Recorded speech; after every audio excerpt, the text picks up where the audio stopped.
আসসালামু আলাইকুম এভরিওয়ান, সবাই কেমন আছেন? আশা করি আল্লাহর রহমতে ভালো আছেন। আমি খুলনা বাগেরহাটের মেয়ে মনিরা ইসলাম হাবিবা পেজ থেকে আরও নতুন একটি ব্লগ ভিডিও নিয়ে আপনাদের মাঝে আসলাম। প্লিজ যে যেখান থেকে আমার এই ভিডিওটি দেখছেন একটি লাইক দিয়ে ভিডিওটি সম্পূর্ণ করবেন। যদি কোনো অংশে আপনাদের ভালো লাগে একটি সাবস্ক্রাইব করে পাশে থেকে যেতে পারেন। আপনাদের একটি লাইক আমাকে আরও নতুন একটি ভিডিও বানাতে উৎসাহ করে। আজকে ভিডিওটি শুরু করলাম। আজকে ভিডিওটি নিয়ে আসলাম আপনাদের মাঝে। আজকে দুপুরের রান্নার আয়োজন শুরু করে দিলাম। আজকে দুপুরের রান্নার আয়োজনে ছিল কাঁচকলা আলু দিয়ে চিংড়ি মাছ দিয়ে রান্না, তার সাথে পটল আলু দিয়ে মাছ ভাজি। যেহেতু বাচ্চারা বাসায় এসেছে, কয়েকদিন ধরে গরুর গোশ মুরগি খাওয়া হচ্ছিল, সেজন্য আজকে ভাবলাম একটু নর্মাল খাবার করে দেই। ওগুলো তো খেতে আর ভালো লাগে না, সেজন্য আজকে এটাই রান্না করলাম। যাই হোক, আমি একটু মশলা করে নিতেছিলাম, ফ্রেশ মশলা দিয়ে তরকারি রান্না করলে তরকারিটা অনেক মজা হয়, তরকারিটা সুস্বাদু হয়। ফ্রিজে রাখা মশলা দিয়ে তাকে রান্না করলে কেন দেয় তরকারি ভালো লাগে না। তাই আমি এখন থেকে চেষ্টা করি মশলাটা ফ্রেশ করে নিয়ে তরকারিটা রান্না করতে। আর যখন শরীর ভালো থাকে না তখন ফ্রোজেন করা মশলা থেকেই তরকারি রান্না করে নিই। যখন শরীর ভালো থাকে তখন একেবারে এ টু জেড সব কিছু হাতেই করে নিই। চেষ্টা করি রান্নাটা যাতে সুন্দর হয়, রান্নাটা যাতে মজা হয় সেরকম করার, সবার যাতে পছন্দ হয়, সবাই যাতে আনন্দের সহিত খেতে পারে, সেজন্যই।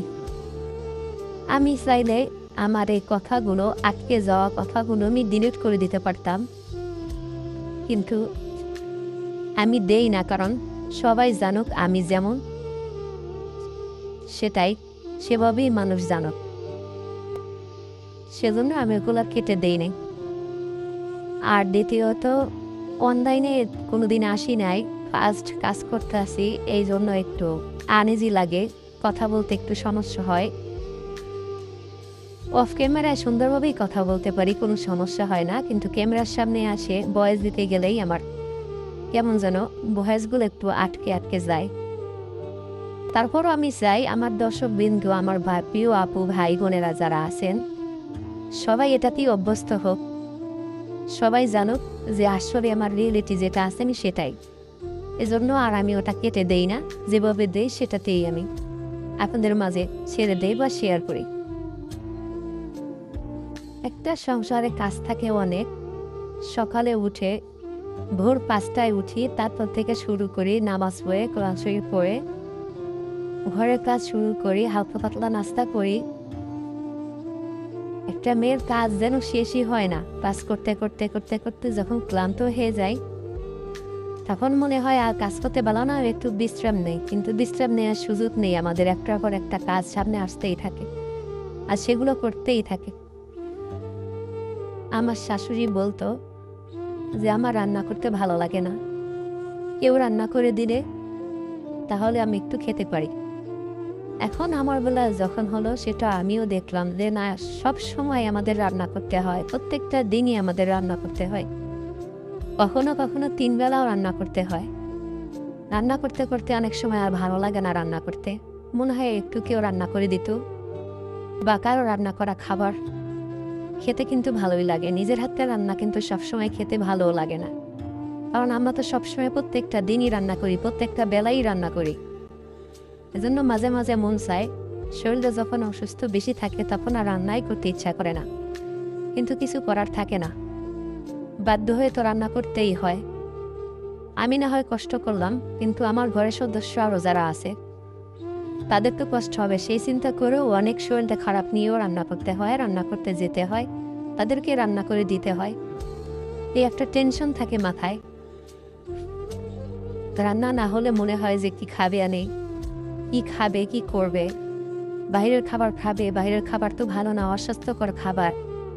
কষ্ট হলেও নিজের একটু ঘরে স্বাস্থ্যকর খাবার বানিয়ে দিলে সেটাই ভালো, সেটা হোক শাক ভাত, সেটা হোক ডাল ভাত, সেটা হোক ভর্তা ভাত, সেটাই ঘরের খাবারই অনেক হেলদি খাবার। আমার মতো আরও আপু বা আন্টিরা যারা আছেন তাদেরও মনে হয় সবারই একই অবস্থা। সবারই মনে হয় ক্লান্ত হয়ে যায় ঘরের কাজ করতে করতে, রান্না করতে করতে। মাঝে মাঝে মনে হচ্ছে আজকে রান্না না করি, আজকে কোথাও থেকে খেয়ে আসি, সেটাই মনে হয়। যাই হোক, প্লিজ আমার প্রিয় আপুরা, প্রিয় আন্টিরা, কেউ আবার ভুল বুঝবেন না, কেউ আবার কিছু মনে করবেন না। আমার মনে যেটা আসছে আমি সেটাই বলছি, এটাই সত্যি কথা, এটাই বাস্তব কথা আমাদের। কেউ কিছু মনে করবেন না প্লিজ।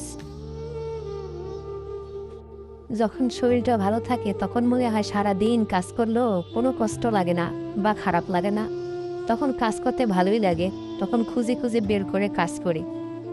আর যখন শরীরটা অনেক বেশি খারাপ থাকে তখন আর করতে পারি না, তখন কিছুই ভালো লাগে না। আপনারা হয়তো এটা শুনে বলবেন যে এই মহিলা প্রত্যেকটা দিন একই কথা বলে। আসলে একই কথা বলি, আপনাদের সাথে শেয়ার করি আমার যেটা রিয়েলিটি, যেটা বাস্তব সেটাই। কারণ আমার অনেক সমস্যা, আসলে আমার অনেক ধরনের অনেক সমস্যা আছে, যেটা এই প্ল্যাটফর্মে এসে বলা ঠিক না, বলা উচিত না, বা কে কী ভাববে সেজন্য সবটা প্রকাশও করি না। তবে আমি যতটুকু বেঁচে আছি আল্লাহর রহমতে বেঁচে আছি। আমার অনেক সমস্যা নিয়েই আমার দিন কাটাতে হয়, প্রত্যেকটা দিনই আমার মেডিসিন নিতে হয়। একটা দিনও আমার মেডিসিন যারা ছাড়া চলে না। আমি এসির মধ্যেও ঘুমাতে পারি না, আবার আমি গরমেও থাকতে পারি না, আমি ঠান্ডাও লাগাতে পারি না, আবার আমি পানিও ধরতে পারি না, আবার আমি রোদেও যেতে পারি না। আমার সব কিছুতেই সমস্যা।